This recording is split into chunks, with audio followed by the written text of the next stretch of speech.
ನಮಸ್ಕಾರ. ಎಸ್ ನ್ಯೂಸ್ಗೆ ಸ್ವಾಗತ. ನಾನು ಎಸ್ ದೇವೇಂದ್ರಗೌಡ. ಇಂದಿನ ಮುಖ್ಯಾಂಶಗಳು. ಮನೆ ನಿವೇಶನ ಜೋಳದ ಹಣ ಜಮಾಕ್ಕಾಗಿ ವಿದ್ಯುತ್ ಖಾಸಗೀಕರಣ ಬೇಡ, ಕೆಪಿಆರ್ಎಸ್ನಿಂದ ಪ್ರತಿಭಟನೆ. ಎಂಎಸ್ಪಿ ಯೋಜನೆಯಡಿ ರೈತರಿಂದ ಖರೀದಿಸಿದ ಜೋಳದ ಹಣ 650 ಕೋಟಿ ಸರ್ಕಾರದಿಂದ ಬಿಡುಗಡೆ. ತಿಪ್ಪನಹಟ್ಟಿ ಗ್ರಾಮಕ್ಕೆ ನಿಗದಿತ ಸಮಯಕ್ಕೆ ಬಸ್ ಸಂಚರಿಸಲು ಗ್ರಾಮಸ್ಥರು ಹಾಗೂ ವಿದ್ಯಾರ್ಥಿಗಳಿಂದ ಮನವಿ. ಅಪ್ರಾಪ್ತಿ ಬಾಲಕಿಯರ ಮೇಲೆ ಅತ್ಯಾಚಾರ, ಪೋಕ್ಸೋ ಅತ್ಯಾಚಾರ ಪ್ರಕರಣ ಆರೋಪಿ ಬಂಧನ. ಸುಳ್ಳು ಅಟ್ರಾಸಿಟಿ ಪ್ರಕರಣ ದಾಖಲಿಸುವ ಪ್ರಯತ್ನ ತಡೆಯಲು ಚನ್ನಬಸಪ್ಪ, ಪಂಪರೆಡ್ಡಿಯಪ್ಪ, ಹತ್ತಿಗುಡ್ಡ ಮನವಿ.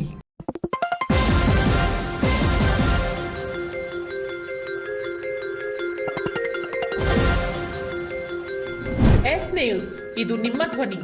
ವಾರ್ತೆಗಳ ವಿವರ.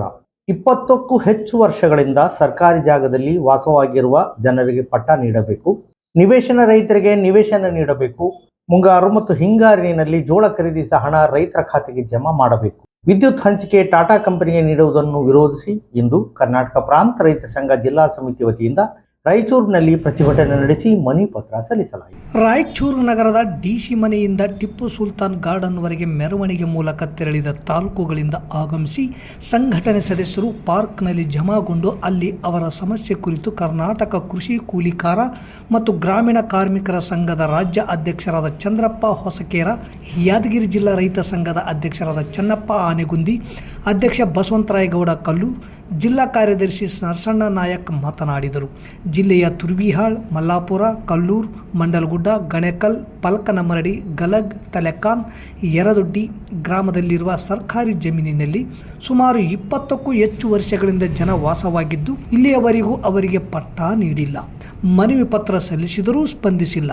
ಅವರಿಗೆ ಪಟ್ಟ ನೀಡಬೇಕು ಮತ್ತು ನಿವೇಶನ ರಹಿತರಿಗೆ ನಿವೇಶನ ವಿವಿಧ ಯೋಜನೆ ಅಡಿಯಲ್ಲಿ ನೀಡಬೇಕು ಮತ್ತು 2025-26ನೇ ಸಾಲಿನಲ್ಲಿ ಎಂಎಸ್ಪಿ ಯೋಜನೆಯಡಿ ಖರೀದಿಸಿದ ಜೋಳದ ಹಣ ರೈತರ ಖಾತೆಗೆ ಜಮಾ ಆಗಿಲ್ಲ, ಕೂಡಲೇ ಜಮಾ ಮಾಡಬೇಕು ಮತ್ತು ಮುಂಗಾರು ಪ್ರಾರಂಭವಾಗಿದ್ದು ಬಿತ್ತನೆ ನಡೆದಿದೆ, ಬೀಜ ಗೊಬ್ಬರ ಸಮರ್ಪಕವಾಗಿ ಸಿಗುತ್ತಿಲ್ಲ, ಗೊಬ್ಬರ ದರ ಹೆಚ್ಚಾಗಿದ್ದು ಅದನ್ನು ಸರಿಯಾಗಿ ನೀಡುತ್ತಿಲ್ಲ, ಗೊಬ್ಬರ ಸಮರ್ಪಕವಾಗಿ ಎಕರೆಗನುಸಾರವಾಗಿ ನೀಡಬೇಕು, ನರೇಗಾ ಪ್ರಾರಂಭಿಸಬೇಕು, ವಿದ್ಯುತ್ ಸರಬರಾಜು ಖಾಸಗಿ ಕಂಪನಿಗೆ ನೀಡುವುದನ್ನು ನಿಲ್ಲಿಸಬೇಕೆಂದು ಸಿಂಧನೂರು ತಾಲೂಕಿನ ದಡೆಸೂಗೂರು ಗ್ರಾಮ ಪಂಚಾಯಿತಿ ವ್ಯಾಪ್ತಿಯ ಕೆಂಗಲ್ ಗ್ರಾಮದಲ್ಲಿ ಸ್ಮಶಾನದ ರಸ್ತೆ ಒತ್ತುವರಿಯಾಗಿದ್ದು ತಕ್ಷಣವೇ ಒತ್ತುವರಿ ತೆರವುಗೊಳಿಸಿ ಸಾರ್ವಜನಿಕ ಬಳಕೆಗೆ ಮುಕ್ತಗೊಳಿಸಬೇಕು ಸೇರಿದಂತೆ ಅನೇಕ ಬೇಡಿಕೆಗಳು ಈಡೇರಿಸಲು ಒತ್ತಾಯಿಸಿ ಮನವಿ ಪತ್ರ ಸಲ್ಲಿಸಲಾಯಿತು.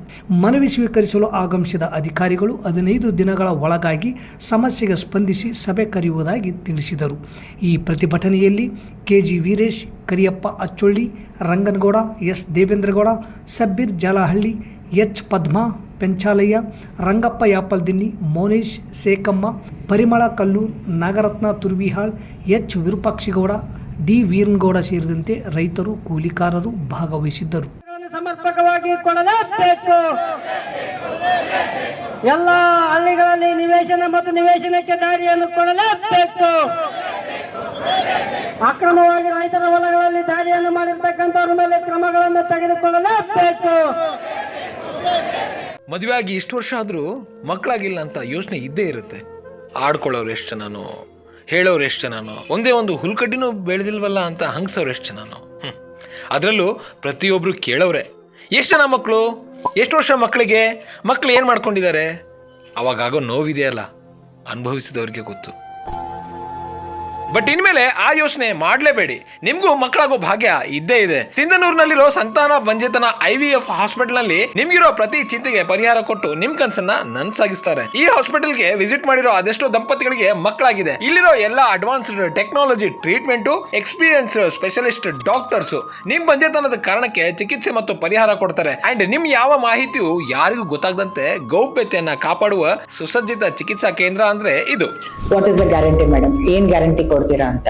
Success rate of an IVF depends on various factors, but one such factor, very crucial factor, is choosing the right IVF center. ಸಾಕಷ್ಟು ತಾಯಂದಿರು ನಮ್ಮಲ್ಲಿ IVF ಆಗಲಿ, IUIs ಆಗಲಿ, ಟೈಮ್ ಇಂಟರ್ಕೋರ್ಸ್ ಆಗಲಿ, ಬೇರೆ ಬೇರೆ ಟ್ರೀಟ್ಮೆಂಟ್ ಪಡೆದುಕೊಂಡು ಇವಾಗಲೇ ಸಕ್ಸಸ್ಫುಲ್ ಪ್ರೆಗ್ನೆನ್ಸೀಸ್ ಹೊಂದಿದ್ದಾರೆ. ಅಫೋರ್ಡಬಲ್ ಫೀಸ್ನಲ್ಲಿ IVF ಫೆಸಿಲಿಟೀಸ್ ಟ್ರೀಟ್ಮೆಂಟ್ ನಿಮಗೆ ಸಿಗುತ್ತೆ. ಒಂದ್ಸಾರಿ ಯೋಚನೆ ಮಾಡಿ, ನೀವು ನಿಮ್ಮ ಫ್ಯಾಮಿಲಿ ಎಷ್ಟು ದಿನ ಅಂತ ಈ ಸಣ್ಣ ವಿಷಯಕ್ಕೆ ಕೊರಗ್ತೀರಾ. ಸ್ವಲ್ಪ ದಿನ ಕಳೆದ್ರೆ ಸಣ್ಣ ಪಾಪು ನಿಮ್ಮ ಕೈಲಿರುತ್ತೆ. ಈ ಹಾಸ್ಪಿಟಲ್ ಲೊಕೇಟ್ ಆಗಿರೋದು ಸಿಂಧನೂರಿನ ಸಹನಾ ಆಸ್ಪತ್ರೆ ಹಿಂದೆ ಇರೋದೇ ಸಂತಾನ ಬಂಜೇತನ IVF ಹಾಸ್ಪಿಟಲ್ ಸಿಂಧನೂರು. ಡಿಸ್ಪ್ಲೇ ಮೇಲೆ ನಂಬರ್ ಇದೆ, ಕಾಲ್ ಮಾಡಿ. ನನ್ನ ವಿಡಿಯೋ ನೋಡ್ಕೊಂಡು ಬಂದೆ ಅಂತ ಹೇಳಿ ಫೀಸ್ನಲ್ಲಿ ಇನ್ನೂ ಸ್ವಲ್ಪ ಡಿಸ್ಕೌಂಟ್ ಕೊಡ್ತಾರೆ, ಅದನ್ನ ಯೂಸ್ ಮಾಡ್ಕೊಳ್ಳಿ. ನಿಮ್ಮ ಮನೆಗೊಂದು ಸಣ್ಣ ಪುಟಾಣಿ ಪಾಪು ಬರೋವರೆಗೂ ನನ್ನನ್ನಂತೂ ಫಾಲೋ ಮಾಡಲೇಬೇಡಿ. ದೇವ್ರು ನಿಮ್ಮ ಆಸೆನ ಆದಷ್ಟು ಬೇಗ ಈಡೇರಿಸಲಿ. ನಮಸ್ಕಾರ. MSP ಯೋಜನೆಯಡಿ ರೈತರಿಂದ ಖರೀದಿಸಿದ ಜೋಳ, ಭತ್ತ, ರಾಗಿ ಹಾಗೂ ಇತರೆ ಆಹಾರ ಧಾನ್ಯಗಳ ಖರೀದಿಗೆ ಸಂಬಂಧಿಸಿದಂತೆ ಬಾಕಿ ಇರುವ ಒಟ್ಟು ರೂಪಾಯಿ 650 ಕೋಟಿಗಳನ್ನು ರಾಜ್ಯ ಆಹಾರ ಮತ್ತು ನಾಗರಿಕರ ಸರಬರಾಜು ನಿಗಮಕ್ಕೆ ಬಿಡುಗಡೆ ಮಾಡಲು ಸರ್ಕಾರ ಆದೇಶ ಮಾಡಿದ್ದಾರೆ ಎಂದು ವಿಧಾನ ಪರಿಷತ್ ಸದಸ್ಯರಾದ ಬಸನಗೌಡ ಬಾದ್ಲಿ ಅವರು ತಿಳಿಸಿದರು. ರೈತರಿಗೆ ನೀಡಬೇಕಾದ ಬಾಕಿ ಹಣ ಪಾವತಿಸುವಂತೆ ರೈತ ಸಂಘಟನೆಗಳ ಹಾಗೂ ರೈತರ ಒತ್ತಾಯ ಪರಿಗಣಿಸಿದ ವಿಧಾನ ಪರಿಷತ್ ಸದಸ್ಯರಾದ ಬಸನಗೌಡ ಬಾದರ್ಲಿ ಕರ್ನಾಟಕ ಸರ್ಕಾರದ ಆಹಾರ ಮತ್ತು ನಾಗರಿಕ ಪೂರೈಕೆ ಇಲಾಖೆಯ ಮುಖ್ಯ ಕಾರ್ಯದರ್ಶಿಗಳನ್ನು ಭೇಟಿ ಮಾಡಿ ಮುಂಗಾರು ಹಂಗಾಮಿನಲ್ಲಿ ಜೋಳ ಖರೀದಿ ಮಾಡಿದ ರೈತರ ಬಾಕಿ ಹಣ ಬಿಡುಗಡೆ ಕುರಿತು ಸುದೀರ್ಘ ಚರ್ಚೆ ನಡೆಸಿ ಸರ್ಕಾರದಿಂದ ಹಣ ಬಿಡುಗಡೆ ಮಾಡುವಲ್ಲಿ ಯಶಸ್ವಿಯಾಗಿದ್ದಾರೆ. ಇದರ ಅಧಿಕೃತ ಆದೇಶ ಪತ್ರವನ್ನು ಜಿಲ್ಲಾ ಹಾಗೂ ತಾಲೂಕು ಆಡಳಿತಕ್ಕೆ ರವಾನಿಸಲಾಗಿದೆ. ಸಿಂಧನೂರು ತಾಲೂಕಿನ ರೈತರು ಸಂಕಷ್ಟದಲ್ಲಿದ್ದ ಸಂದರ್ಭದಲ್ಲಿ ಅವರು ನೋವನ್ನು ಅರ್ಥ ಮಾಡಿಕೊಂಡು ಸರ್ಕಾರದ ಮಟ್ಟದಲ್ಲಿ ನಿರಂತರ ಪ್ರಯತ್ನ ನಡೆಸಿ ಪರಿಹಾರ ಕಲ್ಪಿಸಿದ್ದಾರೆ. ಕೇಂದ್ರ ಸರ್ಕಾರದಿಂದ ಪಾವತಿಯಾಗದಿದ್ದರೂ ಕೂಡ ರಾಜ್ಯ ಸರ್ಕಾರದ ಆವರ್ತ ನಿಧಿಯಿಂದ ಬಿಡುಗಡೆಗೊಳಿಸಲು ಮಾನ್ಯ ಮುಖ್ಯಮಂತ್ರಿಗಳವರಿಗೆ ವಿನಂತಿ ಪೂರ್ವಕ ಒತ್ತಾಯದೊಂದಿಗೆ ರೈತರ ಸಮಸ್ಯೆಗಳಿಗೆ ಸ್ಪಂದಿಸುವುದು, ಜನರ ಕಷ್ಟ ಸುಖಗಳಲ್ಲಿ ಭಾಗಿಯಾಗುವುದು ಹಾಗೂ ಅಭಿವೃದ್ಧಿ ವಿಚಾರಗಳಲ್ಲಿ ನಿರಂತರವಾಗಿ ಕೆಲಸ ಮಾಡುವುದು ಬಸವನಗೌಡ ಬಾದರ್ಲಿಯವರ ಕಾರ್ಯಶೈಲಿಯಾಗಿದೆ ಎಂಬ ಮಾತುಗಳು ರೈತ ವಲಯದಲ್ಲಿ ಕೇಳಿಬರುತ್ತಿವೆ. ಇಂತಹ ಜನನಾಯಕನಿಗೆ ಸಚಿವ ಸ್ಥಾನ ಸಿಗಲಿ ಎಂದು ಅಭಿಮಾನದ ಆಶಯಕ್ಕೆ ಮತ್ತೊಂದು ಭಾವನಾತ್ಮಕವಾಗಿ ರಕ್ತದ ಮನವಿ ಮೂಲಕ ಮನವಿ ಮಾಡಿದ್ದಾರೆ. ಮಸ್ಕ್ ವಿಧಾನಸಭಾ ಕ್ಷೇತ್ರದ ಯುವ ಕಾಂಗ್ರೆಸ್ ಅಧ್ಯಕ್ಷರಾದ ಶಾಮಿದ್ ಗುಂಜಳ್ಳಿ ಅವರು ತಮ್ಮ ರಕ್ತದ ಮೂಲಕ ಮನವಿ ಪತ್ರ ಬರೆದು ಮುಖ್ಯಮಂತ್ರಿ DK ಶಿವಕುಮಾರ್ ಅವರಿಗೆ ಸಲ್ಲಿಸುವ ಮೂಲಕ ತಮ್ಮ ಅಪಾರ ಅಭಿಮಾನ ಮತ್ತು ಗೌರವವನ್ನು ವ್ಯಕ್ತಪಡಿಸಿದ್ದಾರೆ. ಇದು ಕೇವಲ ಒಂದು ಮನವಿ ಪತ್ರವಲ್ಲ, ಒಬ್ಬ ಜನನಾಯಕನ ಮೇಲಿನ ನಂಬಿಕೆ, ಕಾರ್ಯಕರ್ತರ ಭಾವನೆ ಮತ್ತು ಅಭಿವೃದ್ಧಿಯ ಕನಸಿನ ಪ್ರತೀಕವಾಗಿದೆ. ಜನರ ಸಮಸ್ಯೆಗಳಿಗೆ ಧ್ವನಿಯಾಗಿ ರೈತರ ಪರವಾಗಿ ಯುವಕರ ಭವಿಷ್ಯಕ್ಕಾಗಿ ಸದಾ ಹೋರಾಡುತ್ತಿರುವ ಬಸನಗೌಡ ಬಾದರ್ಲಿಯವರ ಸೇವೆಗೆ ಸೂಕ್ತ ಸ್ಥಾನಮಾನ ದೊರಕಬೇಕು ಎಂಬುದು ಸಾವಿರಾರು ಅಭಿಮಾನಿಗಳ ಆಶಯವಾಗಿದೆ. ಅಧ್ಯಕ್ಷರಾಗಿರ್ತಕ್ಕಂತಹ ಬಸನಗೌಡ ಬಾದರ್ಲಿಯವರಿಗೆ ಸಚಿವ ಸ್ಥಾನವನ್ನು ನೀಡಬೇಕೆಂದು ತಮ್ಮಲ್ಲಿ ಈ ಪತ್ರದ ಮುಖಾಂತರ ವಿನಂತಿಸುತ್ತೇನೆ. ತಾಲೂಕಿನ ತಿಪ್ಪನಟ್ಟಿ ಗ್ರಾಮಕ್ಕೆ ಸಾಯಂಕಾಲ ಬಸ್ ಬಿಡುವ ಮೂಲಕ ಗ್ರಾಮಸ್ಥರ ಶಾಲಾ ಕಾಲೇಜಿನ ಮಕ್ಕಳಿಗೆ ಅನುಕೂಲ ಕಲ್ಪಿಸಿಕೊಡಬೇಕೆಂದು ಡಿಪೋ ಮ್ಯಾನೇಜರ್ ಅವರಿಗೆ ತಿಪ್ಪನಟ್ಟಿ ಗ್ರಾಮದ ಜನರು ಮತ್ತು ಶಾಲಾ ಕಾಲೇಜು ವಿದ್ಯಾರ್ಥಿಗಳು ಮಕ್ಕಳು ಮನವಿ ಪತ್ರ ಸಲ್ಲಿಸಿದರು. ತಾಲೂಕಿನ ತಿಪ್ಪನಹಟ್ಟಿ ಗ್ರಾಮಕ್ಕೆ ತಾಲೂಕು ಕೇಂದ್ರದಿಂದ ಬೆಳಗ್ಗೆ ಹಾಗೂ ಮಧ್ಯಾಹ್ನ ಮಾತ್ರ ಬಸ್ ಬರುತ್ತಿದೆ. ಸಾಯಂಕಾಲ 5ರಿಂದ 5:30 ಸುಮಾರಿಗೆ ಒಮ್ಮೆ ಬಸ್ ಪಗಡ್ದಿನ್ನಿಯವರಿಗಾದರೂ ಬಿಡಲು ಡಿಪೋ ಮ್ಯಾನೇಜರ್ ಅವರಿಗೆ ಈಗಾಗಲೇ ಅನೇಕ ಬಾರಿ ಮನವಿ ಮಾಡಿಕೊಂಡಿದ್ದೇವೆ, ಆದರೂ ನಿರ್ಲಕ್ಷ್ಯ ವಹಿಸಿದ್ದಾರೆಂದು ತಿಪ್ಪನಟ್ಟಿ ಗ್ರಾಮಸ್ಥರು, ಶಾಲಾ ಕಾಲೇಜಿನ ವಿದ್ಯಾರ್ಥಿಗಳು ಆರೋಪ ಮಾಡಿದರು. ಈ ಸಂದರ್ಭದಲ್ಲಿ ಮುಖಂಡರಾದ ಎಸ್ ವೆಂಕಣ್ಣ, ಬೀರಪ್ಪ ಅನ್ವರಿ, ಮಾಜಿ ಗ್ರಾಮ ಪಂಚಾಯಿತಿ ಅಧ್ಯಕ್ಷ ಮೋಮಿನ್ ಸಾಬ್, ವಿಶ್ವನಾಥ್ ಗೌಡ, ಹನುಮಂತಪ್ಪ ತಳವಾರ್, ಮಲ್ಲಪ್ಪ ಹಂಚಿನಾಳ್, ಮೆಹಬೂಬ್ ಸಾಬ್, ಬಸಪ್ಪ ಅಂಗಡಿ, ವಿದ್ಯಾರ್ಥಿಗಳಾದ ಸುನಿಲ್ ನಾಯಕ್, ಅಪ್ಪಾಜಿ ನಾಯಕ್, ಎಚ್ ಶ್ರೀಶೈಲ್, ಸಾನಿಯಾ, ಸ್ವಪ್ನ, VK ನವಾಜ್, ಭವಾನಿ, ಶ್ವೇತಾ, ಐಶ್ವರ್ಯ ಸೇರಿದಂತೆ 50ಕ್ಕೂ ಹೆಚ್ಚು ವಿದ್ಯಾರ್ಥಿಗಳು ಉಪಸ್ಥಿತರಿದ್ದು ಘಟಕ ವ್ಯವಸ್ಥಾಪಕರಿಗೆ ಮನವಿ ಸಲ್ಲಿಸಿದರು. ಅಪ್ರಾಪ್ತಿ ಬಾಲಕಿಯರ ಮೇಲೆ ಕಾಮಕನೊಬ್ಬ ಅತ್ಯಾಚಾರ ಮಾಡಿದ್ದು ಆರೋಪಿಯನ್ನು ನಗರ ಠಾಣಾ ಪೊಲೀಸರು ಬಂಧಿಸಿದ್ದಾರೆ. ನಗರದ ಪಿಡುಗುಡಿ ಕ್ಯಾಂಪಿನ ಬಾಬು ತಂದೆ ಖಾದರ್ ಸಾಬ್ ಬಂಧಿತ ಆರೋಪಿಯಾಗಿದ್ದಾನೆ. ಆರೋಪಿಯು ನೊಂದ ಬಾಲಕಿಯವರ ಮನೆ ಮುಂದಿನ ಫ್ಯಾಕ್ಟರಿಯಲ್ಲಿ ಕೆಲಸ ಮಾಡುತ್ತಿದ್ದಾನೆ. ಆರೋಪಿ ಬಾಲಕಿಯ ಪೋಷಕರು ಮನೆಯಲ್ಲಿ ಇಲ್ಲದಾಗ ಮನೆಗೆ ಹೋಗಿ ಅತ್ಯಾಚಾರ ಮಾಡುತ್ತಿದ್ದೆ ಎನ್ನುವ ಆರೋಪ ಮಾಡಲಾಗಿದೆ. 8 ಹಾಗೂ 9ನೇ ತರಗತಿ ಅಭ್ಯಾಸ ಮಾಡುವ ಅಪ್ರಾಪ್ತಿ ಬಾಲಕಿಯರು ಶಾಲೆಗೆ ಹೋಗಿ ಸಂಜೆ ಮನೆಗೆ ಬಂದು ಮನೆ ಮುಂದೆ ಆಟವಾಡುತ್ತಿದ್ದಾಗ ಆರೋಪಿ ಬಾಲಕಿಯರನ್ನು ಅವರ ಮನೆಯೊಳಗೆ ಕರೆದುಕೊಂಡು ಹೋಗಿ ಅತ್ಯಾಚಾರ ಮಾಡಿ ಯಾರಿಗಾದರೂ ಹೇಳಿದರೆ ನಿಮ್ಮ ತಂದೆ ತಾಯಿಯನ್ನು ಕೊಲೆ ಮಾಡುವುದಾಗಿ ಬೆದರಿಕೆ ಹಾಕಿದ ಘಟನೆ 15/6/2026ರಂದು ನಡೆದಿದೆ. ಅತ್ಯಾಚಾರಕ್ಕೆ ಒಳಗಾದ ಅಪ್ರಾಪ್ತಿ ಬಾಲಕಿಯರ ತಂದೆ ಹನುಮಪ್ಪ ನೀಡಿದ ದೂರಿನ ಮೇಲೆ ನಗರ ಪೊಲೀಸ್ ಠಾಣೆಯ PI ವೀರಾರೆಡ್ಡಿ ಆರೋಪಿ ವಿರುದ್ಧ ಅತ್ಯಾಚಾರ ಪೋಕ್ಸೋ ಜಾತಿ ನಿಂದನೆ ಪ್ರಕರಣ ದಾಖಲು ಮಾಡಿಕೊಂಡು ಆರೋಪಿಯನ್ನು ಬಂಧಿಸಿದ್ದಾರೆ. ಇಂದು ಮುಂಜಾನೆ DYSP ಚಂದ್ರಶೇಖರ್ G ನಾಯಕ್ ನೊಂದ ಬಾಲಕಿ ಮನೆಗೆ ಹೋಗಿ ಘಟನೆ ಬಗ್ಗೆ ಪಾಲಕರಿಂದ ಮಾಹಿತಿ ಪಡೆದುಕೊಂಡರು. ಆರೋಪಿ ವಿರುದ್ಧ ಪೋಕ್ಸೋ ಜಾತಿ ನಿಂದನೆ ಅತ್ಯಾಚಾರ ಪ್ರಕರಣ ದಾಖಲು ಮಾಡಿಕೊಂಡು ಆರೋಪಿಯನ್ನು ಇಂದು ಮುಂಜಾನೆ ಬಂಧಿಸಿ ವೈದ್ಯಕೀಯ ಪರೀಕ್ಷೆಯ ನಂತರ ಜೈಲಿಗೆ ಕಳಿಸಲಾಗಿದೆ. ಬಾಲಕಿಯರಿಗೆ ವೈದ್ಯಕೀಯ ತಪಾಸಣೆಗಾಗಿ ಜಿಲ್ಲಾ ಆಸ್ಪತ್ರೆಗೆ ಕಳಿಸಲಾಗಿದೆ. ಪ್ರಕರಣ ಸಂಬಂಧ ತನಿಖೆ ಅಳವಡಿಸಲಾಗುತ್ತಿದೆ ಎಂದು ಡಿವೈಎಸ್ಪಿ ಚಂದ್ರಶೇಖರ್ ನಾಯಕ್ ತಿಳಿಸಿದರು.